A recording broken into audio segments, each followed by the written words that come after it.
Hello दोस्तों, जीत IAS के online class में आपका स्वागत है। आज हम करेंगे लेक्चरर इकोनॉमिक्स का पेपर। मैं सविता आज आपके लिए लेक्चरर इकोनॉमिक्स का पेपर लेके आई हूँ। इसमें जो हमारे टॉपिक है, हमने लगभग सारे ही टॉपिक कवर करने की कोशिश की है और ऐसा मोस्टली इंपॉर्टेंट पार्ट को हमने कवर किया है जो बार बार एग्जाम में पूछे गए हैं। तो आपके एग्जाम के पॉइंट ऑफ व्यू से ये बहुत महत्वपूर्ण हो सकता है। चलिए पेपर स्टार्ट करते हैं। पहला क्वेश्चन यहाँ पर है, अर्थशास्त्र का जनक किसे कहा जाता है? अर्थशास्त्र का जनक जैसा कि सभी को पता होगा, इसका आंसर रहेगा सी, एडम स्मिथ को अर्थशास्त्र का जनक कहा जाता है। नेक्स्ट क्वेश्चन, नैतिक अथवा मूल्य संबंधित है? सामान्य अर्थशास्त्र, आदर्श अर्थशास्त्र, धनात्मक अर्थशास्त्र या इनमें से कोई नहीं? तो यहाँ पर हम देखते हैं जो नैतिक शिक्षा व मूल्य संबंधी शिक्षा कहाँ पर आती है? एक आदर्श अर्थशास्त्र, यानी कि यहाँ पे एक अर्थशास्त्र का जो क्या है, एक मॉडल लिया जाता है नैतिक और मूल्यों से संबंधित, वो क्या है? आदर्श अर्थशास्त्र। नेक्स्ट क्वेश्चन है, आर्थिक समस्या है? हमने आर्थिक समस्या का टॉपिक किया था। आर्थिक समस्या क्या था? जो साधन है क्या है, वो सीमित है और आवश्यकताएं असीमित है। तो यानी कि साधनों की दुर्लभता। अब यहाँ हम टॉप पॉइंट्स देखेंगे, संसाधन की दुर्लभता, आवश्यकताओं की दुर्लभता, आय की दुर्लभता, इनमें से कोई नहीं। तो इसका आंसर आएगा पहला ए, संसाधनों की दुर्लभता। संसाधनों की दुर्लभता से संबंध किसका है?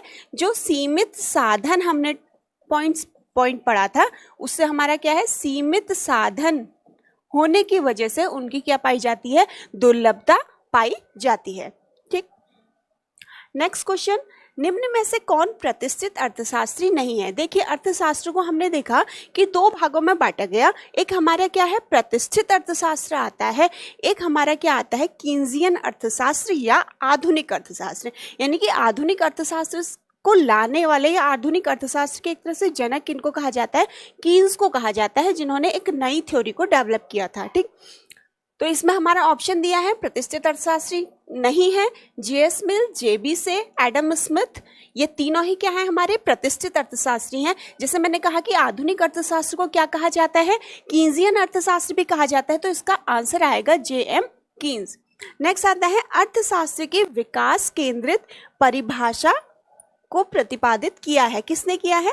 ये किसने किया है? सैमुअलसन के द्वारा अर्थशास्त्र की विकास केंद्रित परिभाषाएं प्रतिपादित की गई। नेक्स्ट क्वेश्चन, यदि एक सीधी मांग रेखा एक वक्र रेखीय मांग रेखा को स्पर्श करती है तो दोनों मांग वक्रों की लोच स्पर्श बिंदु पर एक होगी, भिन्न होगी? जो एक होगी या भिन्न होगी, यह स्पर्श बिंदु की स्थिति पर निर्भर करता है। तो हम यहाँ पर इसको ग्राफ से समझ लेते हैं। हमने वक्र बनाया, ये बोल रहे हैं कि एक सीधा मांग रेखा एक सीधी है और एक वक्र रेखीय मांग रेखा है। इसे हम क्या लेते हैं? D1। तो इस बिंदु पर, यानी कि इस बिंदु पर क्या होगी? तो मांग क्या होगा? यहाँ पर जो मांग होगी इस बिंदु पर एक ही होगी, यानी कि समान होगी। तो आंसर क्या आ जाता है? यहाँ पर हमारा आंसर आ जाता है ए, एक होगी। नेक्स्ट, प्रथम बार किस अर्थशास्त्री ने व्यष्टि एवं समष्टि अर्थशास्त्र जैसे पदों का प्रयोग किया? जो व्यष्टि और समष्टि शब्दों का प्रयोग किया गया है, एक्चुअली इसका प्रयोग किया गया है आर्थिक क्रियाओं से। जो व्यक्तिगत स्तर की आर्थिक क्रियाएं हैं उन्हें कहा गया कि व्यष्टि से संबंधित है, और जो संपूर्ण अर्थव्यवस्था से संबंधित आर्थिक क्रियाओं को सम्मिलित किया गया, जो हमने ब्रॉड एस्पेक्ट जहां पर लेते हैं, उसे समष्टि कहा गया। और इन दोनों को बांटने वाले जो अर्थशास्त्री हुए वो कौन हुए? रैगनर फ्रिश ने क्या किया? आर्थिक क्रियाओं को व्यष्टि और समष्टि में बांटा और उसी आधार पर अर्थशास्त्र को व्यष्टि अर्थशास्त्र और समष्टि अर्थशास्त्र में बांटा। ठीक। नेक्स्ट आता है, इच्छा विहीनता का सिद्धांत प्रतिपादित किया है? तो इसका आंसर है हमारा जेके मेहता। जेके मेहता कौन है? इलाहाबाद विश्वविद्यालय के अर्थशास्त्र के प्रोफेसर है। इन्होंने क्या किया था? प्रोफेसर रहे ये। इन्होंने क्या किया? इन्होंने कहा कि जो संतुष्टि बिंदु है, जहां पर हम कहते हैं ना कि उपयोगिता अधिकतम होती है, तो उस बिंदु को इन्होंने क्या कहा? इच्छा विहीनता। यानी कि किसी वस्तु की इकाइयों को उपभोग करने के बाद जब उसको उपभोग करने की इच्छा समाप्त हो जाती है, यानी कि इच्छा विहीन व्यक्ति हो जाता है, तो वहां पर क्या आता है? संतुष्टि का बिंदु आता है। इसे इन्होंने इच्छा विहीनता सिद्धांत के रूप में प्रतिपादित किया। जो जेके मेहता है ना, इनको सन्यासी अर्थशास्त्री भी कहा जाता है कि उन्होंने इच्छा विहीनता यानी कि सब कुछ छोड़ देने वाली बात की, तो इसलिए इनको सन्यासी अर्थशास्त्री भी कहा जाता है। ठीक, नेक्स्ट है गिफिन वस्तुएं क्या होती हैं। गिफिन वस्तुएं क्या होती हैं? हमने देखा जो रॉबर्ट गिफिन थे उन्होंने निम्न श्रेणी की वस्तुओं पर ये देखा कि नॉर्मली जो निम्न श्रेणी की वस्तुएं हैं उसमें जो आय प्रभाव होता है, क्या होता है वहां पर, वो कहते हैं कि जो ऋणात्मक जहां पर पाया जाता है, सारी वस्तुओं पर आय बढ़ने पर सारी वस्तुओं के उपभोग में वृद्धि नहीं की जाती। कुछ ऐसी वस्तुएं होती हैं जिनका उपभोग आय बढ़ने पर छोड़ दिया जाता है, यानी कि आय व उपभोग का जो विपरीत संबंध पाया जाएगा। तो इन्होंने क्या कहा, गिफिन वस्तुएं निम्न श्रेणी की वस्तुओं की विशेष श्रेणी। निम्न श्रेणी में भी कुछ ऐसी वस्तुएं ली जिनको गिफिन वस्तुओं के नाम से इन्होंने बुलाया। नेक्स्ट हमारा आता है गिफिन वस्तुओं के लिए एंजल वक्र। एंजल वक्र जो हमारा क्या है, हम कहते हैं जो आय उपभोग वक्र है। क्या है? आय उपभोग वक्र जो होता है वो होता है एंजल वक्र। ठीक है, अब हमने अभी इससे पहले वाले क्वेश्चन में क्या देखा, गिफिन वस्तुओं के लिए जो आय उपभोग वक्र कैसा होता है, ऋणात्मक होता है, यानी कि विपरीत संबंध पाया जाता है। तो इसका आंसर आता है द ऋणात्मक ढाल वाला होगा। नेक्स्ट हमारा क्या है, निम्न में से कौन सा विकल्प मांग का निर्धारक है? पहला है उपभोक्ता की आय, उत्पादक की आय, वस्तु की कीमत, उपभोक्ता का अधिमान। अब हम यहाँ पर देखते हैं उपभोक्ता की आय उपभोग से संबंधित है, मांग को प्रभावित करती है। वस्तु की कीमत भी प्रभावित करती है। उपभोक्ता का अधिमान यानी कि उपभोक्ता किस वस्तु को प्रायोरिटी देगा वो भी प्रभावित करता है। एक शब्द यहाँ पर अलग आता है जो आता है उत्पादक। जो उत्पादक है वह मांग से संबंधित नहीं है, उत्पादक पूर्ति से संबंधित है। मांग से संबंधित कौन होता है? उपभोक्ता होता है। ठीक, तो यहाँ पर जो हमारा क्या है, गलत जो राइट आंसर होगा वो होगा उत्पादक की आय। नेक्स्ट है मांग का नियम बताता है। पहला, जब मांग बढ़ती है तो कीमत बढ़ती है, जब आय बढ़ती है तो मांग बढ़ती है, जब कीमत घटती है तो मांग बढ़ती है, जब मांग घटती है तो कीमत घटती है। ठीक है, अब इन्होंने क्या है, मांग बढ़ती है कीमत बढ़ती है, मांग का संबंध नहीं होगा। आय और मांग का संबंध मांग का नियम नहीं बताता, केवल कीमत और मांग का संबंध बताता है। कीमत घटती है मांग बढ़ती, यानी कि कैसा संबंध पाया जाता है? विपरीत संबंध है। हम क्या कहते हैं जी, क्वांटिटी इज प्रोपोर्शनल, जो हमारा price is proportional to 1/Q, यानी कि हमारा क्या है, क्या संबंध है? विपरीत संबंध पाया जाता है। तो आंसर क्या हो जाएगा? तीसरा। अब यहाँ पर भी जो चौथा विकल्प यहाँ पर दिया हुआ है, जब मांग घटती है तो कीमत भी घटती है, तो ये भी नहीं होगा। नेक्स्ट, उपभोक्ता के मांग वक्र को प्राप्त किया जा सकता है। तटस्थता वक्र, दो वस्तुओं के बीच क्या है, अधिमान देने, यानी कि दो वस्तुओं के बीच संतुलन, जो उपभोक्ता संतुलन में होता है उसे हम क्या कहते हैं? तटस्थता या उदासीनता वक्र कहते हैं। ठीक है, लॉरेंज वक्र भी असमानता को बताता है। आय उपभोग वक्र को हम एंजल कर्व कहते हैं। तो मांग वक्र प्राप्त किया जाता है कीमत और उपभोग वक्र कहा जाता है मांग वक्र को। ठीक है, उस बिंदु पर, नेक्स्ट क्वेश्चन, उस बिंदु पर उपभोक्ता साम्य में होता है जब बजट रेखा एक उदासीनता क्रम के ऊपर होती है, उदासीनता वक्र के नीचे होती है, उदासीनता वक्र की स्पर्श रेखा होती है, या एक उदासीनता वक्र की काटती हुई रेखा होती है। तो हम क्या करते हैं, जब हम यहाँ पर देखते हैं, हम यहाँ पर क्या बनाते हैं, एक बजट रेखा बनाते हैं और एक क्या बनाते हैं, आईसी कर्व बनाते हैं, इंडिफरेंस कर्व बनाते हैं। तो बजट रेखा और आईसी कर्व की जो स्पर्श रेखा होती है, यानी कि स्पर्श बिंदु जो होता है, वहीं पर क्या होता है, उपभोक्ता साम्य की स्थिति में होता है। ऑप्शन आ जाएगा सी। तटस्थता वक्र विश्लेषण आधारित है गणनावाचक उपयोगिता दृष्टिकोण, क्रमवाचक उपयोगिता दृष्टिकोण, अ और ब दोनों, या इनमें से कोई नहीं। हमने देखा था जो हमारा उपयोगिता विश्लेषण था, यानी कि हमने इसको क्या किया था, दो भागों में बांटा था, गणनावाचक और क्रमवाचक।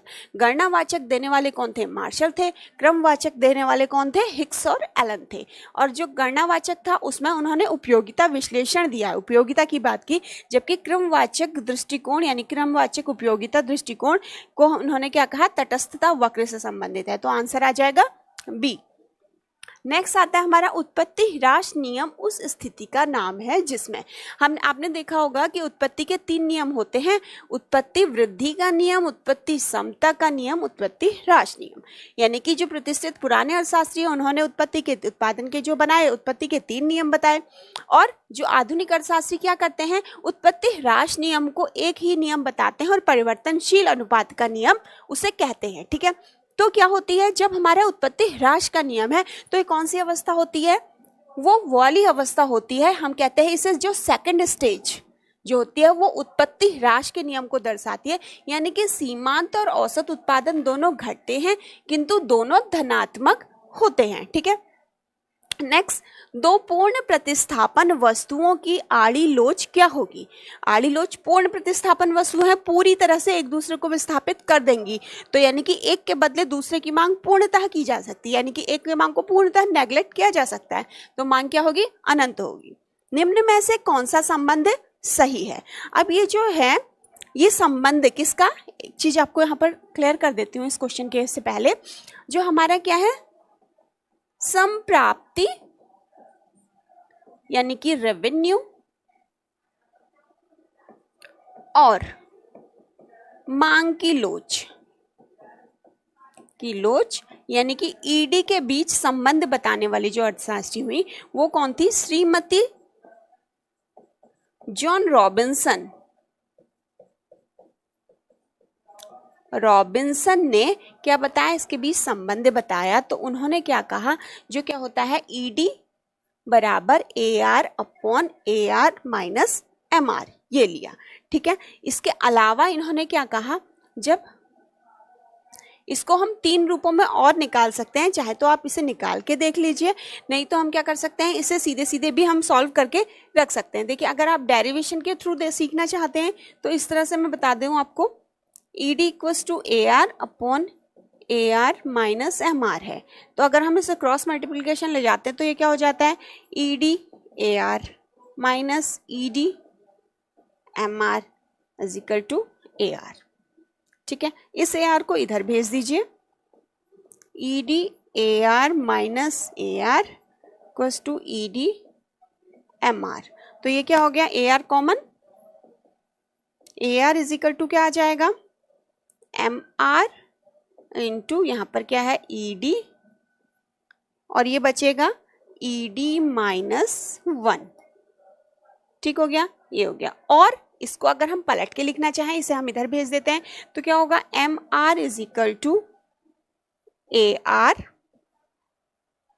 हम ये करेंगे ED माइनस 1 अपॉन ED, और इसे हम क्या लिख सकते हैं, 1 माइनस 1 अपॉन ED भी लिख सकते हैं, यानी कि AR MR equals to AR 1 minus 1 upon ED की फॉर्म में भी लिख सकते हैं। तो यहाँ पर क्या आ जाती है, इसकी 3 फॉर्म हमने देखी, एक जो हमारी फॉर्मूले में ये दी गई है, दूसरी फॉर्म हमारी क्या हो गई, ये वाली फॉर्म है, और तीसरी फॉर्म क्या हो गई, ये MR बराबर ये फॉर्म है। ठीक, तीनों ही तरह से हमारे क्या है, न्यूमेरिकल बेस भी ये सॉल्व हो सकता है और क्वेश्चन भी सीधे सीधे पूछा जा सकता है। नेक्स्ट हमारा आ जाता है, नेक्स्ट हम लेके चलते हैं। तो नेक्स्ट क्वेश्चन क्या है, यदि किसी वस्तु की कीमत 20 रुपये हो तो मांग की लोचशीलता 2.5 हो, तो उत्पादनकर्ता का सीमांत आगम हमने क्या निकालना है, MR निकालना है। ठीक है, तो हमने फॉर्मूला अभी पढ़ा, MR equals to AR 1 minus 1 upon ED, ये हमने अभी फॉर्मूला पढ़ा ना इससे पहले वाले क्वेश्चन में। अब हमें MR निकालना है, MR इज इक्वल टू, अब हमें पता है जो कीमत होती है ना, प्रति इकाई कीमत ही औसत आगम होता है। औसत आगम की जो डेफिनेशन है, प्रति इकाई कीमत को क्या कहा जाता है, औसत आगम कहा जाता है। तो यहाँ पर क्या आ जाएगा, AR 20 हो गया, 1 माइनस ED कितना है, 1 अपॉन 2.5, MR टू 20, सम करेंगे 1 माइनस 0, ये हो गया 25 10, तो 0.4 आ गया, ये आ गया 20 इंटू 0.6, सॉरी 0.6 6 2 जा 12, 12.0, यानी कि आंसर क्या आ जाएगा सी 12 रुपये। जो MR होगा वो क्या होगा, यानी कि मार्जिनल रेवेन्यू यहाँ पर क्या आएगा 12 आएगा। नेक्स्ट क्वेश्चन है, इस चित्र में फर्म का संतुलन किस बिंदु पर होगा? किस बिंदु पर होगा? देखिए यहाँ पे बिंदु यहाँ पर दिए नहीं गए हैं, मैं इसको शायद मिसप्रिंट हो गया, इस समय आप बिंदु आपको खुद ही बता देती हूँ। ठीक, यहाँ पर हमारी क्या है, ये संतुलन रेखा दे रखी है। यहाँ पर यह है कि AR बराबर MR है, पूर्ण प्रतियोगिता में हमने पढ़ा। ये जो हमारा है ये है MC कर्व हमें दिया गया है। इस बिंदु को कहेंगे E1, यानी कि जहां पर क्या है MR बराबर MC, क्या कहेंगे E1, और दूसरे बिंदु को कह देते हैं हम E2। अब ये क्वेश्चन पूछ रहा है कि इस चित्र में फर्म का संतुलन किस बिंदु पर होगा। देखिए फर्म का संतुलन या उत्पादक संतुलन की जो शर्तें हैं वो कौन कौन सी शर्तें हैं, यहाँ पर हम इसकी शर्तें बता दूं पहले आपको। संतुलन की जो पहली शर्त है जिसे आवश्यक शर्त कहा जाता है, ठीक है, आवश्यक शर्त क्या होती है, MC बराबर MR होना चाहिए, जो हमें दो बिंदुओं पर मिल रहा है E1 और E2 पर। दूसरी हमारी क्या होती है, पूरक शर्त होती है, जो MC वक्र है MR वक्र को नीचे से काटे, ठीक है, MR वक्र को नीचे से काटिए। देखिए यहाँ पर जो इस क्वेश्चन के साथ मैं आपको बताऊंगी 4 क्वेश्चन सॉल्व होते हैं। एक ये जो हमारे क्या है MC बराबर MR है, इसे क्या कहा जाता है, यह है आवश्यक शर्त। कैसी शर्त है, आवश्यक शर्त। क्या कहते हैं, फर्म के संतुलन की 2 शर्तें होती हैं, कौन सी, आवश्यक शर्त, और दूसरी शर्त को कहा जाता है पूरक शर्त। ठीक है, क्या कहा जाता है, पूरक शर्त। एक क्वेश्चन हो गया आवश्यक शर्त कौन सी है, MC बराबर MR होती है। दूसरा क्वेश्चन हो गया पूरक शर्त कौन सी होती है, MC वक्र को MR वक्र को नीचे से काटे। अब देखिए MC वक्र जो ये है ये यहाँ से इस तरह से आया और नीचे से कहाँ पर काट रहा है, E2 बिंदु पर काट रहा है, तो यहाँ पर क्या होगा, संतुलन में E2 बिंदु पर होगा। ठीक, तो ये क्या कंडीशन हो गई थी। और चौथा क्वेश्चन हमारा क्या बनता है कि पूर्ण प्रतियोगिता में AR बराबर MR, ये पूर्ण प्रतियोगिता का वक्र है। ठीक है, ये हो गया आंसर बी। नेक्स्ट क्वेश्चन, कीमत विभेदीकरण की शर्तें क्या हैं, यानी कि कीमत विभेदीकरण, कीमत में अंतर कब पाया जा सकता है। देखिए पहला दिया है पूर्ति पर नियंत्रण, जब पूर्ति पर नियंत्रण होगा तब भी क्या होगी, कीमत में विभेद पाया जा सकता है। बाजारों का पृथ्वीकरण लिखा है, यहाँ पर बाजारों का पृथकीकरण होगा। ठीक है, पृथकीकरण पढ़ लीजिए से। उपभोक्ताओं का विशेष व्यवहार, कानूनी स्वीकृति, ये चारों ही ऑप्शन ऐसे हैं इनकी वजह से क्या हो सकता है, कीमत में विभेद पाया जा सकता है। तो हमारा जो ऑप्शन यहाँ पर आएगा डी आ जाएगा, 1 2 3 एंड 4। नेक्स्ट है हमारा लाभ का नव प्रवर्तन सिद्धांत प्रतिपादित करने वाले अर्थशास्त्री का नाम कौन, क्या है, सोमपीटर ने लाभ का नव प्रवर्तन सिद्धांत प्रतिपादित किया था। नेक्स्ट है भारत में राष्ट्रीय आय की गणना की जाती है किसके द्वारा, केंद्रीय सांख्यिकी संगठन। तो बहुत डायरेक्ट क्वेश्चन है ये, तो आपको समझ में आ जाएंगे। अब नेक्स्ट है सकल राष्ट्रीय उत्पाद की व्यय विधि में निम्न में किसको नहीं जोड़ा जाता। ठीक है, अब ये क्या है, हमारे पास क्या होती है, राष्ट्रीय आय को ज्ञात करने की 3 विधियां होती हैं। कौन कौन सी विधि होती है, एक होती है हमारी मुख्यतः आय विधि, व्यय विधि और उत्पादन विधि, यानी कि हम तीनों ही एस्पेक्ट में क्या माप सकते हैं, राष्ट्रीय आय को माप सकते हैं। अब हम क्या करते हैं, आय विधि में केवल इनकम को ऐड करते हैं, उत्पादन विधि में केवल हम उत्पादन की प्रक्रिया में जो भी टर्म्स आते हैं उनको ऐड करते हैं, और व्यय विधि में जो भी खर्च किए जाते हैं, यानी कि बचत और निवेश वाली टर्म जो होती है वो खर्च होने वाली होती है, तो उसको हम खर्च करते हैं, जोड़ते हैं। ठीक है, तो अब पहले क्या है, निजी उपभोग व्यय ये ऐड किया जाता है, तो आप सर किसको नहीं किया जाता कह रहे, तो ये नहीं होगा। सकल घरेलू निजी निवेश ये भी हमारा ऐड किया जाता है, ये भी नहीं होगा। अप्रत्यक्ष, सॉरी यहाँ पर होगा अप्रत्यक्ष कर, वस्तुओं सेवाओं पर सरकारी व्यय ये भी नहीं किया जाएगा। तो इसका राइट आंसर क्या आ जाता है, 100 आ जाता है, अप्रत्यक्ष कर। अप्रत्यक्ष कर कहाँ लिया जाता है, जो हमारी क्या उत्पादन विधि में हम मुख्यतः इसका प्रयोग करते हैं। नेक्स्ट है वास्तविक अर्थ में राष्ट्रीय आय क्या है, जब राष्ट्रीय आय चालू कीमतों पर व्यक्त की जाती है, एक ऑप्शन, जब राष्ट्रीय आय स्थिर कीमतों पर व्यक्त की जाती है, नेक्स्ट, वस्तुओं एवं सेवाओं के उत्पादन में परिवर्तन, कीमत स्तर में परिवर्तन। तो इसका आंसर क्या आता है, जब राष्ट्रीय आय को हम स्थिर कीमतों पर व्यक्त करते हैं तब वो वास्तविक राष्ट्रीय आय आती है। नेक्स्ट क्वेश्चन आ जाता है, हरित राष्ट्रीय लेखांकन मापता है। हमने देखा था कि हरित राष्ट्रीय आय में हम क्या करते थे कि जो हमारे क्या है आय में हमने कहा था कि 3 टर्म्स मैंने आपको समझाई थी, आर्थिक समृद्धि, आर्थिक विकास और उसके बाद क्या हो गया हमारा हरित विकास की बात की थी। उसी के एस्पेक्ट में हम यहाँ पर चलते हैं। जब हम हरित राष्ट्रीय लेखांकन मापता है, क्या मापता है, राष्ट्र में पर्यावरण की क्षति नहीं। नेक्स्ट, राष्ट्रीय संसाधनों पर पड़ने वाले नकारात्मक प्रभावों को समायोजित करते हुए राष्ट्रीय उत्पादन को, हाँ बी ऑप्शन इसका आ जाएगा, क्योंकि क्या करता है जो भी हमारे उत्पादन या विकास की प्रक्रिया में नकारात्मक प्रभाव होते हैं उन्हें हटा दिया जाता है और जो सकारात्मक प्रभाव होते हैं उन्हें क्या कर दिया जाता है, जोड़ दिया जाता है। तो इसका ऑप्शन क्या आ जाएगा, बी आ जाएगा। ठीक, नेक्स्ट है हमारा क्या है, यदि उपभोग की सीमांत प्रवृत्ति यानी कि MPC 0.75 हो तो निवेश गुणक का मान होगा K = क्या होता है, फॉर्मूला होता है 1/1 - MPC। ये बहुत बार को पूछा जाने वाला क्वेश्चन है, सभी एग्जामों में लगभग ये इकोनॉमिक्स के होता है तो वहां पर पूछा जाता है। हमने कहा 1 - 0.75, ये आ गया 1/0.25, पॉइंट हटा के 2 0 बढ़ जाएंगे तो 4 × 25, 4 × तो के आंसर हमारे पास क्या आ जाएगा, बी इसका राइट आंसर होगा। राष्ट्रीय आय है, ठीक है, प्रवाह है, स्टॉक है, अनुपात चर है, उपयुक्त सभी। तो राष्ट्रीय आय है, राष्ट्रीय आय हम प्रतिवर्ष मापते हैं यानी कि प्रवाह है, इसका प्रवाह होता है। नेक्स्ट, GNP और GDP में अंतर है। देखिए सबसे पहले मैं GNP की फुल फॉर्म बता दूं आपको, सकल राष्ट्रीय उत्पाद, ठीक है। दूसरा है GDP की जो फॉर्म है वो क्या है, सकल घरेलू उत्पाद। अब यहां पर देखिए 2 अंतर है, घरेलू और राष्ट्रीय का। राष्ट्रीय का मतलब है ये नेशनलिटी से संबंधित है, घरेलू का मतलब है कि जो देश की सीमा है उसके अंतर्गत संबंधित है। जब हम क्या करते हैं राष्ट्रीय की बात करते हैं तो इसमें हम विदेशों में रहने वाले भारतीय नागरिकों की आय को जोड़ देते हैं और साथ ही साथ क्या करते हैं जो हमारे देश में रह के विदेशी नागरिक आय कमा रहे हैं उसको हम घटा देते हैं, ठीक।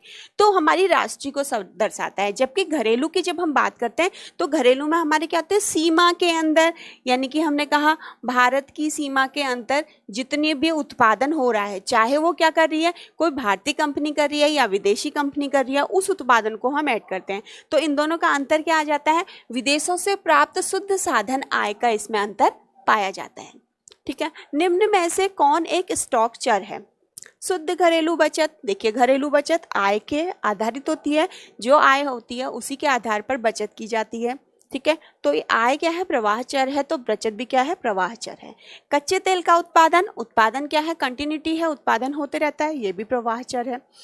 देश की प्राकृतिक संसाधन, तो इसका आंसर क्या आ जाएगा, सी आ जाएगा। देश में जो क्या है प्राकृतिक संसाधन है वो स्थिर है, हम उनका संसाधनों का उपभोग करके या उपयोग करके क्या करते हैं, उन विदोहन करके आय प्राप्त करते हैं, यानी कि आय का जरिया ढूंढते हैं, तो वो तो प्रवाह होगा। लेकिन जो संसाधन उपलब्ध हैं वो क्या है, स्टॉक चर का काम करेंगे। नेक्स्ट है परिवहन और स्वास्थ्य सेवाओं को सम्मिलित किया जाता है। हमने देखा प्राथमिक क्षेत्र कृषि से संबंधित, द्वितीय क्षेत्र उद्योग से संबंधित, तृतीय क्षेत्र को हम कहते हैं सेवा क्षेत्र। तो से परिवहन और स्वास्थ्य की सेवाएं दी जाती हैं, तो आंसर क्या आ जाएगा, सी तृतीय क्षेत्र।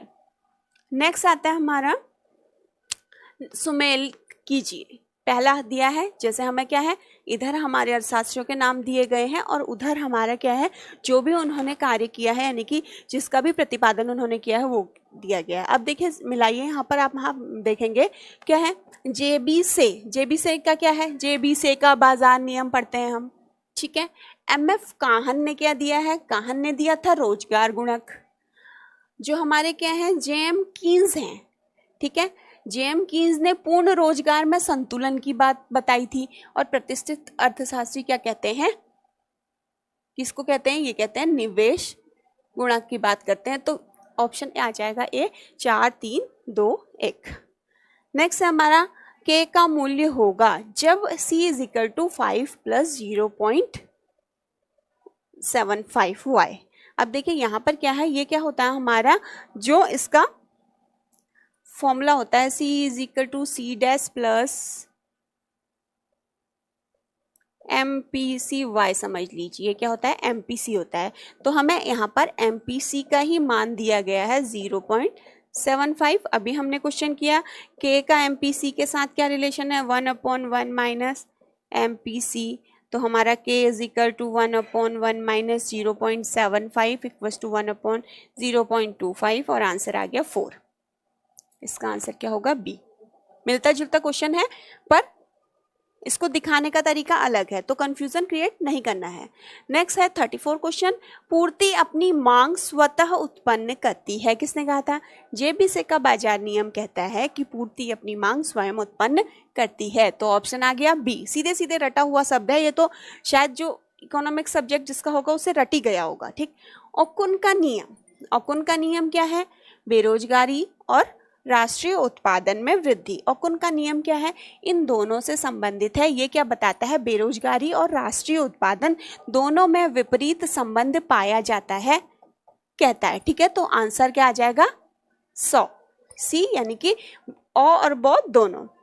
त्वरक की अवधारणा में किस अर्थशास्त्री का योगदान है, तो आंसर आता है सी, J.R. हिक्स ने इसमें योगदान दिया था। कीन्स के अनुसार अर्थव्यवस्था के रोजगार की मात्रा उस बिंदु पर निर्धारित होती है जहां पर क्या होगी, समग्र मांग बराबर समग्र पूर्ति। सीधे ए ऑप्शन ही है। जहां पर क्या होती है हमारी, क्या होती है, AD is equal to AS के होता है, वहां पर क्या होता है हमारा रोजगार का संतुलन निर्धारित होता है। नेक्स्ट है, निम्न में से सत्य कथन है, तो हमारा MPC और MPS के बीच में संबंध पाया जाता है। इन दोनों का सम क्या होता है, MPC प्लस MPS बराबर 1 के होता है। नेक्स्ट, कीन्स के अनुसार निजी विनियोग निर्णय आधारित होता है। ठीक है, किस पर आधारित होता है जो निजी विनियोग है, किसकी, लाभ की दर पर, वर्तमान पूंजीगत साधनों के प्रतिफल की दर पर, नए पूंजीगत साधनों के प्रत्याशित प्रतिफल की दर पर। नेक्स्ट है पूंजी की सीमांत उत्पादिता, या यहाँ पर हम क्या कह सकते हैं, दक्षता। कहीं कहीं किताबों पर सीमांत दक्षता कहा गया, तो कीन्स ने इसका आंसर आ जाता है पूंजी की सीमांत दक्षता पर विनियोग का निर्णय आधारित होता है। नेक्स्ट हमारा ब्याज के आधुनिक सिद्धांत में IS वक्र व्यक्त करता है किसको, वास्तविक संतुलन को दिखाता है, यानी कि IS इन्वेस्टमेंट और सेविंग कर्व होता है। ठीक है, नेक्स्ट हमारा क्या है, किसी अर्थव्यवस्था में व्यापार चक्र जिन चक्रों से गुजरता है उसका सही क्रम क्या है, मंदी, मुद्रास्फीति, प्रत्यास्फीति, विस्फीति, प्रत्यास्फीति, विस्फीति, मुद्रास्फीति, मंदी।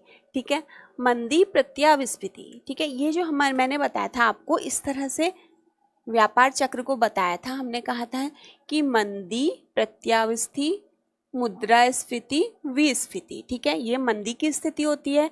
जब थोड़ा सा ऊपर बढ़ते हैं तो उसे प्रत्यास्फीति कहते हैं। इससे ऊपर जब हम कहते हैं इसे मुद्रास्फीति, जब कीमतें बहुत ऊपर हो जाती हैं। इसके बाद विस्फीति आने लगती है। ठीक है, तो ये कौन सा आ जाएगा, ऑप्शन आ जाएगा सी। व्यापार चक्र एक विशुद्ध मौद्रिक घटना है, ये किसने कहा है, ये जो हमारे कहने वाले अर्थशास्त्री हैं, ये इन्होंने कहा है, RG हॉटरे ने कहा है। ठीक है, व्यापार चक्र का अतिनिवेश सिद्धांत किसने दिया है, हेक ने दिया है। नेक्स्ट, मंदी की स्थिति किस तरह का बजट अपेक्षित है, मंदी की स्थिति में किस तरह का बजट अपेक्षित है, घाटे का बजट बनाया जाता है मंदी की स्थिति में।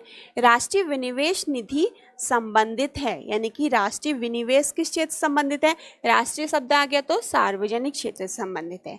सार्वजनिक व्यय के 2 मदों में विभाजित किया था, किसने किया था, सार्वजनिक व्यय को 2 मदों में विभाजित करने वाले जो अर्थशास्त्री थे वो कौन थे, doctor Dalton, professor Adam Smith, professor Pigou, professor JS मिल।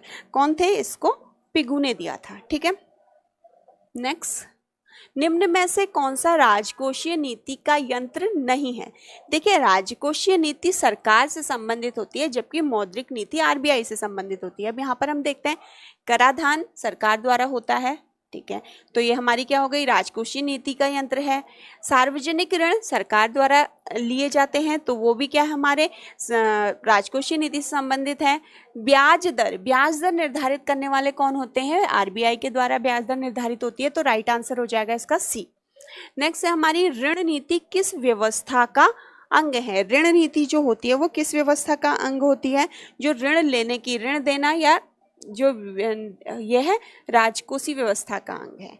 अब इसमें क्या दिया है, निम्न में से कौन सी विकसित अर्थव्यवस्था में राजकोषीय नीति का उद्देश्य है? तो ये इसमें हमारा क्या आ जाएगा, विनियोग के स्तर पर वृद्धि करना, ठीक है, पूर्ण रोजगार की प्राप्ति करना, किसी भी अर्थव्यवस्था का पूर्ण रोजगार प्राप्त करना होता है उद्देश्य, आर्थिक स्थिरता प्राप्त करना, तो तीनों ही सही इसमें होंगे, ऑप्शन आ जाएगा डी। नेक्स्ट हमारे 15वें वित्त आयोग के अध्यक्ष कौन है? यहाँ पर क्या आ जाएंगे, जो है बी एन के सिंह। जो केसी नियोगी थे वो पहले के थे, ठीक है। किस अर्थशास्त्री ने सार्वजनिक व्यय को आय के आधार पर वर्गीकृत किया है? यानी कि किस अर्थशास्त्री ने किया है? यहाँ पर है ऑप्शन, डाल्टन ने किया है।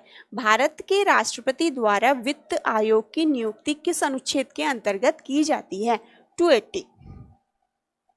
नेक्स्ट, करारोपण का निम्न में से किस पर अनुकूल प्रभाव पड़ता है? ठीक है, करारोपण होगा कार्य करने तथा बचत करने की योग्यता पर, कार्य करने तथा बचत करने की इच्छा पर, आय के वितरण में असमानता कम करना, रोजगार में वृद्धि। तो ऑप्शन आता है आय के वितरण में, यानी कि जो हमारा कर लगाए जाते हैं वो आय के अनुसार जो कर लगाए जाते हैं, तो वहां पर क्या है, आय का वितरण जो असमान है उसको, असमानता को कम करना इसका उद्देश्य होता है, ठीक है। नेक्स्ट क्वेश्चन, करारोपण का निम्न में से किस पर अनुकूल प्रभाव पड़ेगा? तो हम क्या कहेंगे, किस पर अनुकूल? ये क्वेश्चन रिपीट हो गया है, तो इसका आंसर यही है सी, ठीक है। नेक्स्ट, वस्तु एवं सेवा कर की प्रकृति क्या है? यह एक बिक्री कर का प्रकार है, जीएसटी मूल्यवर्धित कर है, यह एक अंतिम पड़ाव का कर है, इसे प्रत्येक स्तर पर लगाया जाता है। तो ऑप्शन आता है बी, जीएसटी का मतलब ही क्या है, जीएसटी क्या है, गुड्स एंड सर्विस टैक्स है, वस्तु एवं सेवा कर की प्रकृति मूल्यवर्धित कर है, ठीक। नेक्स्ट आता है, जो भारत में मॉडरेट का प्रारंभ किया गया था वर्ष 1986 में किया गया था। फिशर के समीकरण में एम व्यक्त करता है, ठीक है। फिशर का समीकरण जो है, इसमें जो एम व्यक्त करता है वो किसको करता है, जो वैधानिक मुद्रा है उसको व्यक्त करता है। फिशर के समीकरण में एम स्थिर है, पी स्थिर है, पी तथा एम स्थिर है, एम वी तथा वी स्थिर है। यहाँ पर क्या होता है, जो इसका रेशियो लिया जाता है उसको स्थिर माना जाता है, तो इसका ऑप्शन हमारे पास क्या आ जाता है, एम वी तथा वी स्थिर है। Next, P is equal to K R upon M किसने प्रतिपादित किया है? यह सूत्र एसी पेगु ने प्रतिपादित किया है। भारतीय रिजर्व बैंक का राष्ट्रीयकरण हुआ था 1949 में। भारत में मुद्रा को मापने हेतु सामान्यतः मुद्रा पूर्ति की कितनी मापें प्रचलित हैं? कितनी माप प्रचलित हैं? यहाँ पर 4 मापें प्रचलित हैं, M1, M2, M3 और M4, जिसमें से जो हमारी क्या है, M1 को हम संकुचित मुद्रा कहते हैं और M3 को विस्तृत मुद्रा कहते हैं। अभी आगे देखते हैं, निम्न में से मुद्रा के प्रकार कहा जाता है। देखिए, वस्तु मुद्रा मुद्रा का प्रकार है, विधिग्राह्य मुद्रा मुद्रा का प्रकार है, पत्र मुद्रा मुद्रा का प्रकार है। तो ऑप्शन आ जाता है डी, उपयुक्त सभी। निम्न में से किस मुद्रा पूर्ति प्रत्यय को भारत में विस्तृत मुद्रा कहा जाता है? तो मैंने अभी बताया कि जो संकुचित मुद्रा है वो क्या है, M1 है, और जो विस्तृत मुद्रा है वो क्या है, M3 है। निम्न में से कौन सी साख नियंत्रण के लिए अधिक लचीली है? सबसे ज्यादा लचीली कौन सी है साख नियंत्रण के लिए? हमने देखा कि क्या बैंक दर नीति भी साख नियंत्रण के लिए प्रयोग किया जाता है, सावधिक तरलता अनुपात, खुले बाजार की क्रियाएं, चयनित साख नियंत्रण, यानी कि कोई भी चयनित नीति, ठीक। यहाँ पर जो आंसर आता है, खुले बाजार की क्रियाएं क्या होती हैं, सबसे अधिक लचीली हैं, जो स्वतः ही चलती हैं, ठीक है, वो क्या है, खुले बाजार की क्रियाएं। नेक्स्ट हमारा आता है, बैंक दर से अभिप्राय है। बैंक द्वारा जमाकर्ताओं को दी जाने वाली ब्याज दर? नहीं।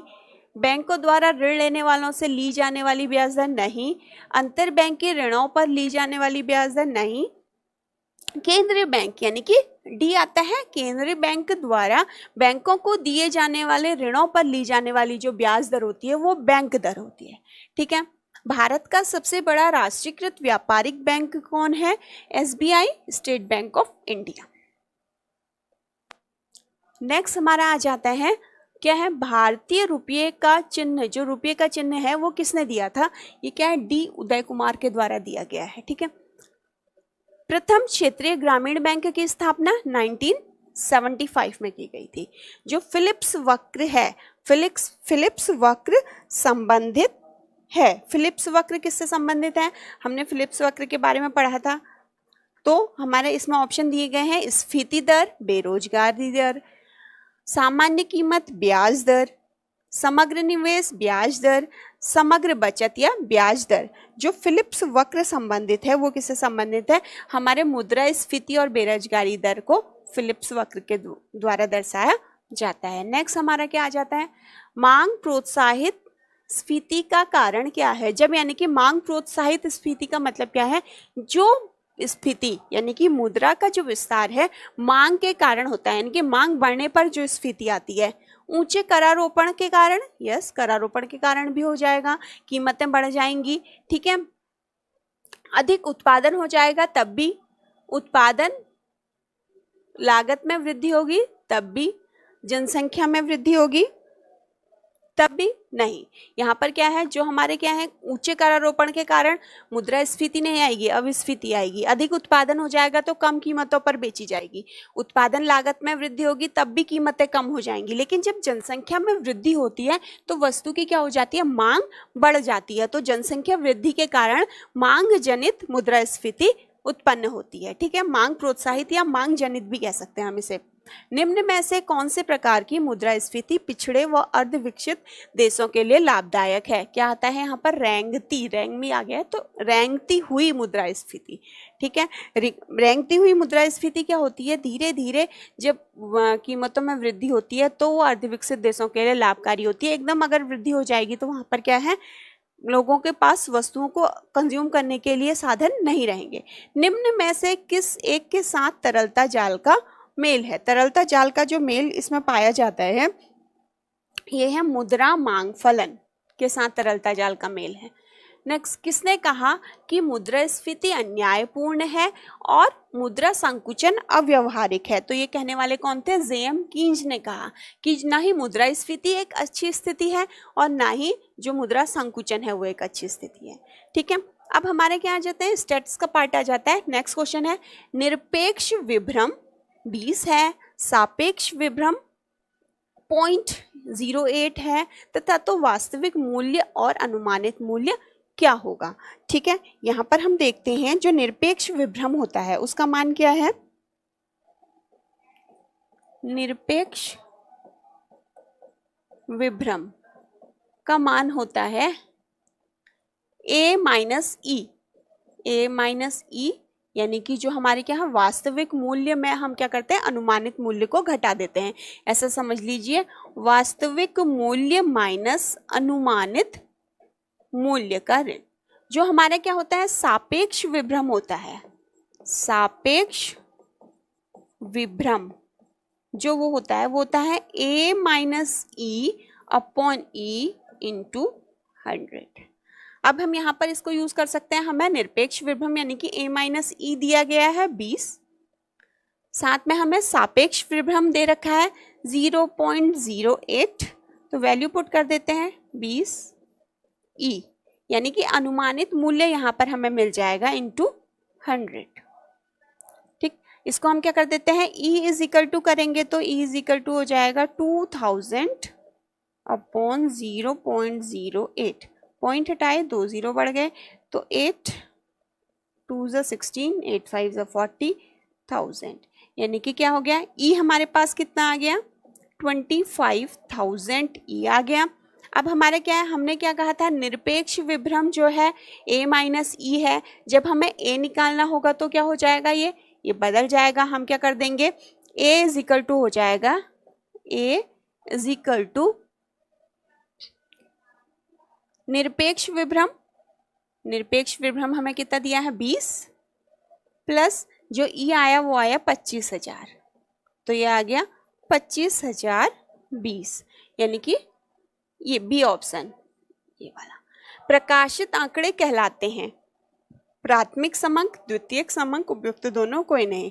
जो आंकड़े प्रकाशित कर लिए, प्राथमिक समंक स्वयं से एकत्र किए गए समंक होते हैं, और जो हमारे प्रकाशित आंकड़े होते हैं वो क्या होते हैं, द्वितीयक समंक होते हैं। नेक्स्ट, अब हमें क्या दिया है, वर्ग विस्तार का मध्य बिंदु। L1 L2 क्या है, L1 निचली सीमा है, L2 ऊपरी सीमा है, तो फॉर्मूला क्या होता है, L1 plus L2 upon 2, option A. अपवर्जी आवृत्ति बंटन में 20 सम्मिलित किया जाता है। जब अपवर्जी आवृत्ति बंटन होता है, यानी कि इसमें क्या है, जो लास्ट वाली टर्म होती है वो इसे कहाँ समाहित किया जाता है, इसमें समाहित किया जाता है नेक्स्ट में। जैसे 10 से 20 है तो 20 को 10 से 20 वाले में नहीं लिया जाएगा, किस में लिया जाएगा, 20 से 30 में लिया जाएगा, तो ऑप्शन आ जाता है बी। विशिष्ट शब्दों में समंकों को स्तंभों और पंक्तियों में क्रमबद्ध किया जाता है।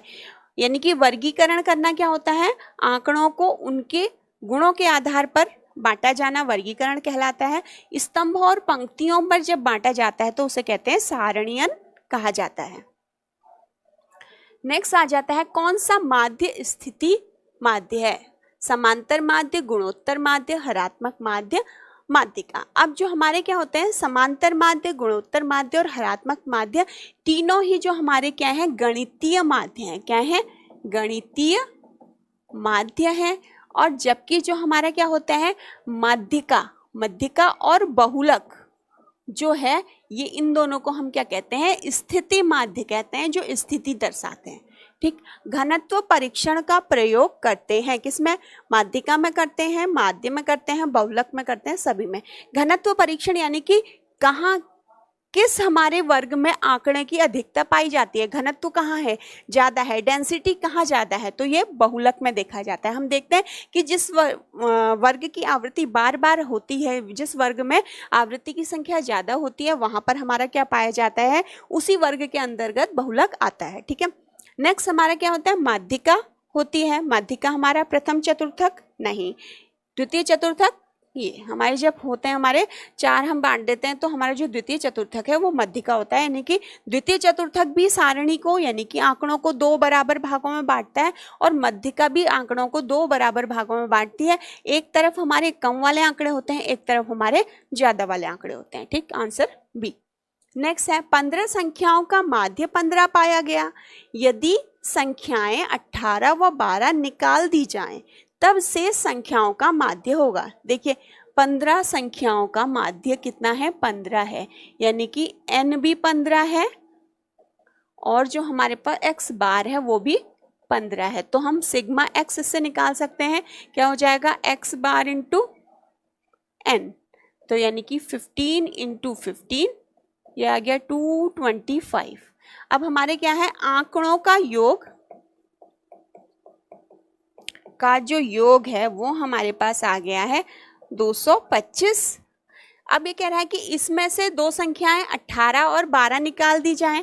18 धन 12 दोनों को मिलाकर हमारे पास आता है 30, इसे हम घटा देते हैं। अब योग कितना बच रहा है, 5 9 1, 195 बचा। तो संख्याएं कितनी बच गई, पहले संख्या कितनी थी, 15 संख्या थी, 2 संख्या हमने उसमें से निकाल दी, अब संख्या कितनी हो गई, 13। 13 संख्याओं का योग 195 है, तो इसका माध्य क्या हो जाएगा, x बार क्या हो जाएगा, सिग्मा x अपॉन n। योग कम हुआ तो हमारी आंकड़ों की संख्या भी कम हो गई, 195 अपॉन 13, 13 एकम 13, 13 पंजे 65। आंसर आ जाता है ए 15। इस तरह के क्वेश्चन आपसे पूछे जा सकते हैं। नेक्स्ट है, अवरोही क्रम में श्रेणी व्यवस्थित होने पर मध्यिका की गणना का सही सूत्र है। देखिए, जब हम मध्यिका निकालते हैं तो आंकड़ों को हमें क्या करना पड़ता है, या तो आरोही या तो अवरोही श्रेणी में हमें व्यक्त करना पड़ता है। जब हम आरोही में करते हैं तो हम क्या करते हैं, इसकी निम्न सीमा में जोड़ते हुए चलते हैं। तो ये जो डी ऑप्शन दिया है, L1 plus n upon 2 minus C upon F into X I, ठीक है, इंटू आई जो दिया है ये कहाँ पर होता है, ये आरोही क्रम में, जब बढ़ता हुआ क्रम होगा तो ये फॉर्मूला होगा। अब यहाँ इन्होंने पूछा है कि श्रेणी किस क्रम में है, अवरोही क्रम में है, तो हमारा आंसर क्या आ जाता है, सी आ जाता है। राइट आंसर क्या है, सी, L2 माइनस। आप ये देखना कि जब हम क्या करेंगे, आरोही क्रम में करेंगे तो निम्न श्रेणी में जोड़ेंगे, और जब हम अवरोही क्रम में करेंगे तो उच्च श्रेणी, उच्च जो हमारी क्या है सीमा में घटा देंगे। ठीक है। प्रमाप विचलन क्या होता है, प्रमाप विचलन बट्टे समांतर माध्य, प्रमाप विचलन गुणांक, प्रमाप विचलन बट्टे मध्य का बहुलक, यानी कि जो प्रमाप विचलन है तीनों ही से निकाला जा सकता है, तो आंसर आता है डी, उपयुक्त तीनों। ठीक है। नेक्स्ट हमारा क्या है, 87 क्वेश्चन है, विषमता की अनुपस्थिति होने पर, यानी कि जब विषमता होगी तो हमारा क्या है, किसमें विषमता पाई जाती है, विषमता हम कहते हैं मीन, मोड, मीडियन, तीनों में विषमता पाई जाती है। जब ये बराबर होंगे, तीनों अगर बराबर होंगे तो विषमता नहीं होगी, विषमता अनुपस्थित है। अगर तीनों में बड़ा या ज्यादा या कम होंगे तब विषमता पाई जाती है, तो ऑप्शन आ जाता है ए। विचरण गुणांक क्या माप है, निरपेक्ष माप है, सापेक्ष माप है, दोनों सत्य दोनों असत्य। जो हमारी गुणांक होते हैं ना, गुणांक सारे हमारे क्या होती है, सापेक्ष मापें होती है, यानी कि किसी को अगर प्रतिशत या अनुपात में जो माप पाई जाती है वो हमारी क्या होती है, सापेक्ष मापें होती हैं, जिसे हम क्या कह सकते हैं, गुणांक के फॉर्म में जिसे हम शो करते हैं वो सारी की सारी क्या है, हमारी सापेक्ष मापें हैं। श्रेणी के प्रत्येक मान पर आधारित माप है, वो क्या है, प्रमाप विचलन। इसमें सभी को ले लिया जाता है। देखिए विस्तार में हम लोवेस्ट और मैक्सिमम और मिनिमम को लेते हैं, चतुर्थक विचलन में भी हम क्या करते हैं, 4 पार्ट में बांट लेते हैं, लेकिन प्रमाप विचलन में सभी आंकड़ों को हमें जोड़ना पड़ता है, यूज करना पड़ता है। ठीक है। चतुर्थक विचलन की माप है, तो हमारी चतुर्थक विचलन की माप क्या होगी, Q3 माइनस Q1 अपॉन 2। हमारी चतुर्थक विचलन की माप क्या पाई जाती है, Q3 minus Q1 upon 2, option आ जाता है बी। नेक्स्ट क्वेश्चन, अब यहाँ पर हमें दिया है, यदि प्रसरण यानी कि वेरिएंस दिया है 146.21 और माध्य दे रखा है 30, तो विचरण गुणांक क्या होगा। तो विचरण गुणांक निकालने के लिए हमें क्या होता है, विचरण गुणांक का जो फॉर्मूला होता है वो क्या होता है, विचरण गुणांक, आपको ये फॉर्मूले आपको याद करने पड़ेंगे। बराबर एक तो हो जाता है प्रमाप विचलन बट्टे x बार इंटू 100। अब जो हमारा प्रमाप विचलन और इसमें संबंध पाया जाता है, इसके बराबर होता है अंडर रूट वेरियंस। तो अब हमें क्या है, वेरियंस दिया है तो वेरियंस के आधार पर निकालना पड़ेगा, under root variance upon x bar into 100। Variance कितना है, under root 146.21 upon x bar 30 गुणा 100, इससे काट लेते हैं, 3 बच गया। इसका वर्गमूल निकाल लीजिए, 146.21 पेयर बना लिए, 1 1 जा 1, ये हो गया यहाँ पर 2, ये हम 4 और 6 उतारेंगे तो यहाँ पर क्या लेंगे हम, 2 से जाएगा 2, 2 जा 4 4, अब हम बच गए यहाँ पर 2, यहाँ पर हम 2 को प्लस करते हुए चलेंगे 24, इस तरह से आपको देखना होगा। ठीक है। अब हमने क्या करना है, ये पॉइंट यहाँ लगा दिया और 2 1 यहाँ उतार लिया। अब हमारे पास 2 1 है तो ये कितनी बार में जाएगा, 2 1, तो 12 पॉइंट हमारे पास क्या आ जाएगा, जी। इसमें जा नहीं सकता, बड़ा हो गया तो यहाँ पर हमें 0 बढ़ाना पड़ेगा, यहाँ भी 0 बढ़ाना पड़ेगा, यहाँ तब 2 0 बढ़ेंगे। अब हम देख रहे हैं लगभग इतना है तो 9 टाइम हम देख लेते हैं, 9 9 ज़ा 81, 8 9 9 4 ज़ा 36, 3 9 2 ज़ा 18, 18 और 3 21, तो लगभग हम इतना ही निकालेंगे, ज़्यादा पॉइंट के 2 प्लेस तक हमने ले लिया है, तो आ गया 12.09 इंटू 10, 10 हमने काट लिया, सॉरी 3 से कर लेते हैं, 3, ये हमारा क्या हो गया, इंटू 10 रहेगा यहाँ पर, 3 4 ज़ा 12.0 नहीं गया डिवाइड, ये हो गया हमारे पास 3 3 ज़ा 9, फिर बचेगा 1 फिर हमने कह दिया 3 1 जा 3, लगभग हमारा आंसर क्या आ जाता है 440 पॉइंट, यानी कि जब हम मल्टीप्लाई करेंगे तो आ जाएगा 40.31। ठीक, नेक्स्ट हमारा क्या है 20 पदों का योग। अब देखिए ये अगला क्वेश्चन है, इसको समझते हुए चलेंगे हम। क्या दिया है 20 पदों का योग 200 है। देखिए n पद मतलब 20, योग सिग्मा x 200 है। ठीक है, उनके पदों के वर्गों का योग सिग्मा x स्क्वायर 5000 है, और साथ ही हमें दिया है मध्यिका यानी कि मीडियन हमें दे रखा है 15। तो हमें निकालना है विषमता गुणांक। अब देखिए विषमता गुणांक का जो फॉर्मूला होता है, ये देखिए विषमता गुणांक बराबर होता है 3 इंटू एक्स बार माइनस m अपॉन प्रमाप विचलन या SD कह लो। ठीक है, SD।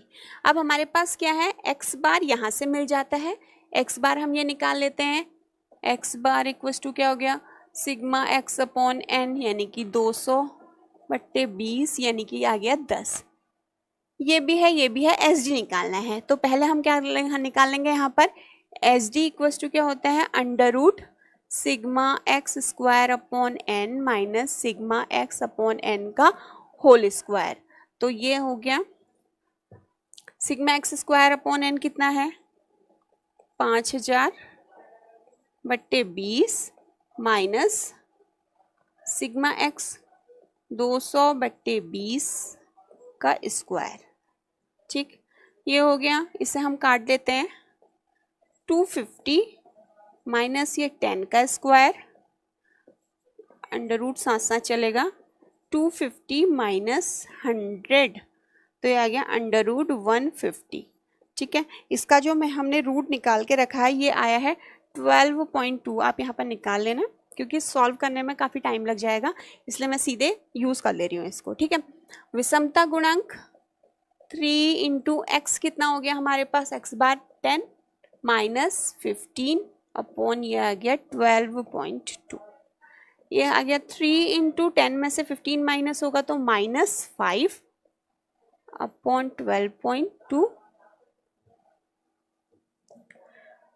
-15 अपॉन 12.2। इसको हम डिवाइड करते हैं तो ये लगभग आता है -1.22। इसका ऑप्शन आ जाता है बी, इसका ऑप्शन बी में लिखा था ए।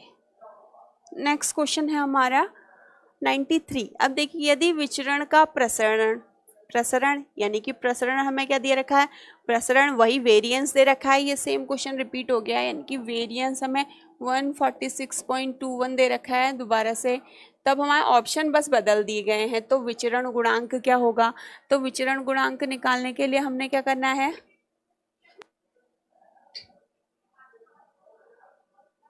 ये शायद एक क्वेश्चन आधा रह गया है तो इसको हम छोड़ देते हैं, ये हमारा उसी प्रसरण के साथ निकला हुआ है तो इसका आंसर लगभग यही रहेगा। इसमें एक 4 चीज मिस है, इसे हम हटा देते हैं। ठीक है, नेक्स्ट हमारा क्या आ जाता है जो संभाव्य क्या सत्य है। 94 क्वेश्चन क्या सत्य है। ठीक, क्या सत्य है में हमारा क्या हो गया संभाव्य विभ्रम बराबर कितना है 3/5 सिग्मा यानी कि प्रमाप विचलन। संभाव्य विभ्रम हमारा क्या हो गया 2/3 सिग्मा। तो ये वाला रिलेशन सही है, इसमें से प्रमाप विचलन ये भी गलत है और ये भी गलत है। ठीक, नेक्स्ट हमारे क्या है किसी श्रेणी के प्रत्येक पद को 5 बढ़ा दिया जाए तब प्रमाप विचलन कितना होता है। एक प्रमाप विचलन की एक विशेषता मैंने पढ़ाई थी आपको। प्रमाप विचलन की विशेषताओं में क्या था, प्रमाप विचलन के पदों को अगर हम क्या कर देते हैं किसी श्रेणी के पदों को 1 अनुपात में बढ़ा देते हैं, ठीक है, तो उसका जो प्रमाप विचलन रहता है वो अपरिवर्तित रहता है। यानी कि सारे पदों में अगर 5 जोड़ दिया जाए तब भी प्रमाप विचलन वही आएगा, सारे पदों में 5 घटा दिया जाए तब भी प्रमाप विचलन वही आएगा। ठीक है, जोड़ने और घटाने में ऐसा रहता है। नेक्स्ट हमारा क्या दिया है, ये हमें क्या दे रखा है प्रमाप विचलन सिग्मा दे रखा है 4.5, n दिया है 11 और सिग्मा एक्स दे रखा है 165। तो हमें क्या निकालना है, विचरण गुणांक निकालना है। तो हमारा क्या होता है, विचरण गुणांक जो होता है,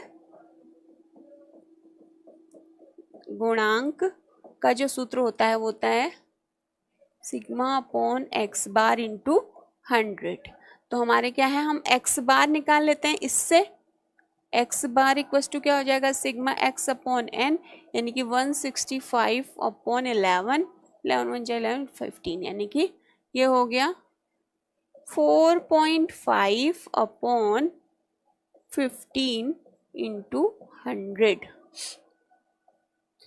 ये आ गया 450.0 15 15 3 या 45 0, यानी कि कितना आ गया आंसर सी 30%। विचरण गुणांक का फॉर्मूला ये दिया है, ये ए, ठीक है। अभी हमने फॉर्मूला यूज भी किया। चतुर्थक विचलन गुणांक सी Q3 minus Q1 upon Q3 plus Q1।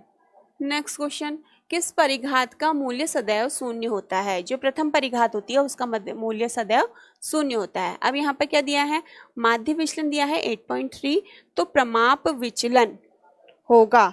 तो हमारे क्या होता है, माध्य विचलन और प्रमाप विचलन में जो रिलेशन पाया जाता है वो क्या रिलेशन होता है,